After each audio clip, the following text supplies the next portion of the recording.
yambanje kubasuhuza nanone, ariko banyarwandakazi mureke turusheho kwibuka kandi twiyubaka.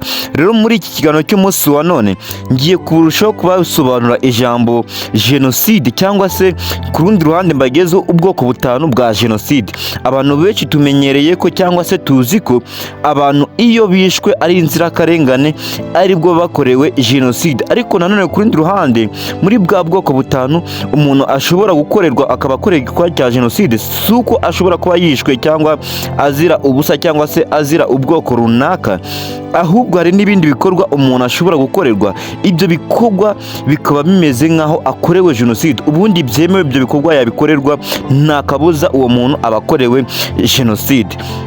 Ariko nanone turabanza turebe igisobanuro nyacyo cy'ijambo jenoside mu kinyarwanda. Tugenekereza cyangwa se tugashaka gusobanura neza, turasanga ijambo jenoside mu magambo magufi ari itsembabwoko. Ni ukuvuga no kwica abantu b'inzirakarengane, kandi ugamije ko abo bantu b'inzirakarengane ugomba kubica ukabamaraho, by'umwihariko ugendeye mu matsinda runaka cyangwa se ubwoko runaka. Ubwo bwoko bw'abantu runaka cyangwa se bari mu tsinda runaka ukabica ugendeye kubamaraho burundu.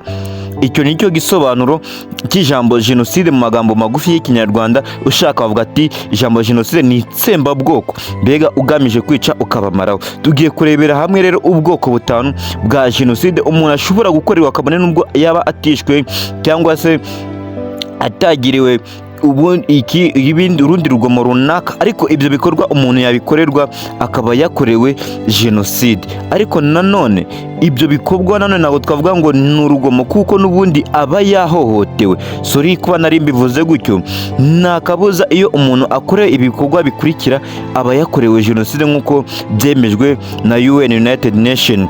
Ni ukuvuga ibikorwa tugiye kurebera hamwe, cyangwa se ubu bwoko butanu ni ubwoko bw'ibikorwa iyo umuntu abikorewe aho yaba ari hose, nta kabuza uwo muntu aba yakorewe jenoside. So jenoside nk'uko nabimaze kubivuga rero ni ukwica cyangwa se kurimbura abantu b'inzirakarengane, mbere na mbere ugendeye ku bwoko runaka cyangwa se ugendeye ku matsinda runaka. Ayo matsinda rero turi buze kugenda tuyarebera hamwe, harimo kubera ko umuntu mushobora kuba mudahuje idini, iryo ni rimwe. Icya kabiri, umuntu ashobora gukorerwa jenoside bitewe n'uko abari kuyimukorera badahuje igihugu cyangwa se bakagendera ku ibara ry'uruhu.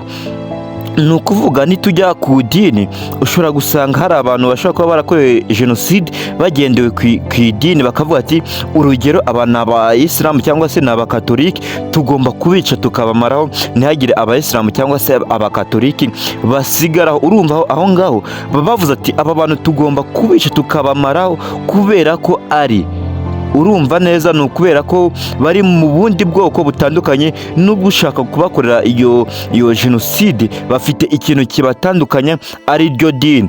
Ikindi kintu cya kabiri ni ikintu kijyanye n'igihugu. Buriya umuntu ashobora kuba yakorerwa jenoside bijyaniranye n'igihugu akomokamo.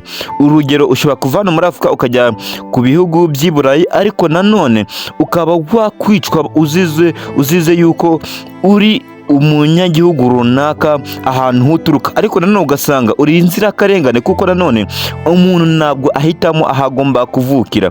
Nk'uko mu gisobanuro cya jenoside rero namaze kubivuga haruguru, umuntu ni ukwicwa kandi ari inzirakarengane, by'umwihariko bamujijije ku ruhande cyangwa se itsinda runaka aturukamo, cyangwa se imyemerere cyangwa se ibara ry'uruhu. Kuko hari ahantu ushobora kugera ugasanga hari jenoside yakorewe abazungu cyangwa se jenoside yakorewe abirabura. Ni ukuvuga, ariko tutari twagenda kuri bwa bwoko butanu bwa jenoside, ndagira ngo ubanze ukande subscribe, kuko iyo ukanze subscribe ni kimwe mu kimenyetso kitwereka ko dukomeje kubana turi benshi, kandi nawe umusanzu wawe ubutanze kuri YouTube yacu. So hari ubwoko butanu bwa jenoside umuntu ashobora gukorerwa aho yaba ari hose ku isi, kabone nubwo yaba atishwe. Hari ibindi bikorwa umuntu ashobora gukorerwa, nta kabuza nk'uko byemejwe na UN, umuntu akaba akorewe jenoside. Ubu bwoko butanu tugiye kugenda turushaho kugenda tubuvugaho twihuta nanone. Gusa icyo ngusaba, icyo uri buze kuzakumva muri ubu bwoko, cyangwa se hari inyunganizi watanga ufite igitekerezo kindi runaka, ko hari ikindi kintu twavugaho cyangwa se ushaka gusobanuza, uraza gusiga komenti yawe, turaza guhita tugusubiza mu buryo bwihuse cyane. Mbere, ikintu cya mbere rero mu bwoko butanu bwa jenoside bwemejwe na UN ni ukwica abantu mu matsinda runaka. Icyo kintu nari maze kukivugaho haruguru.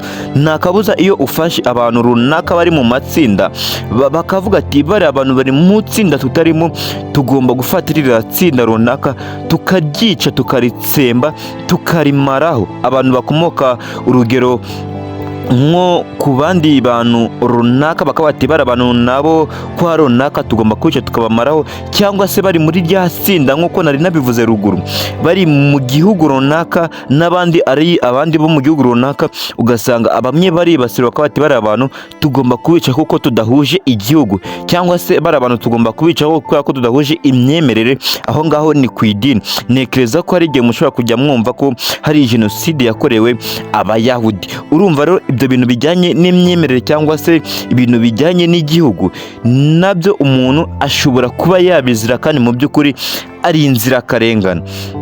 Icyo kintu ni icya mbere.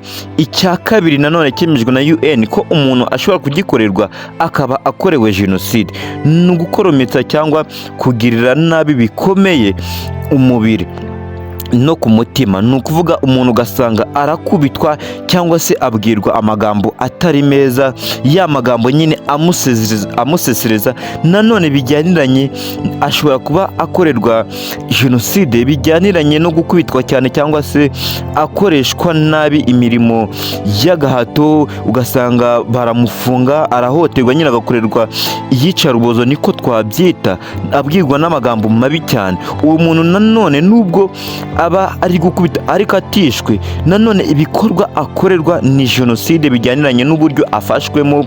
Baramukubita, ugasanga baramukoromitsa ku mubiri, bakamubwira amagambo atari meza, ya magambo nyine asezereza, akagenda akica umuntu ku mutima cyane. Icyo ni ikintu cya kabiri nanone UN yemeje ko nta kabuza mu gihe umuntu akorewe ibyo bikorwa aba akorewe jenoside.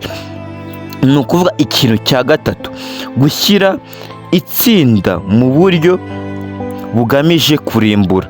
Aho ngaho ndagira ngo mubanze mwitonde, ni ugushyira abantu mu matsinda none ugamije kubarimbura. Aho ngaho ukwiriye kwitonda kuko harimo ibyiciro bigiye bitandukanye. Ni ukuvuga aho ngaho iyo ufashe abantu ukabashyira mu matsinda ugamije kubarimbura, urugero nshaka kugira ngo muze kubyumva neza, ushobora gufata abantu runaka ukabashyira mu tsinda ukavuga ati noneho bariya abantu turavuze ngo ntago bazigera babyara, bari abantu ntibemerewe kubyara. Aho ngaho nta kabuza kuko twavuze ko mu gisobanuro cya jenoside ari itsembabwoko. Abo bantu ushize mu ruhande nta kabuza ubahaye icyiciro cy'abashiye mu rindi tsinda kandi ugamije kubarimbura. Nanone ukabima kubyara, ukaba ati bari abantu ntago bemerewe kubyara. Aho ngaho iyo ubimye ikintu cy'imyororokere ni hahandi ni itsembabwoko. Abo bantu wabahaye ubwoko bashize mu rindi tsinda. Icya kabiri ugamije kubatsemba kuko ntago ubemereye kubyara. Bivuze ngo birafata igihe kuri ako kanya kuko batemerewe kubyara. Bwa bwoko bwabo rero ababakomokaho niba batemerewe kubyara, nta kabuza igihe kizagera bapfe bashire, usange urabatsembye. Abo bantu usange nyine ntibagihari, abo bakomokaho ntabahari, nta kabuza abo bantu uzaba ubakoreye cyangwa se bakorewe jenoside bitewe n'uko wabashyize mu itsinda ryabo runaka ubundi ukababuza kubyara. Ikindi kintu cya kabiri wavuga ni icya gatatu, tukiri kuri iyo ngingo gushyira abantu mu matsinda.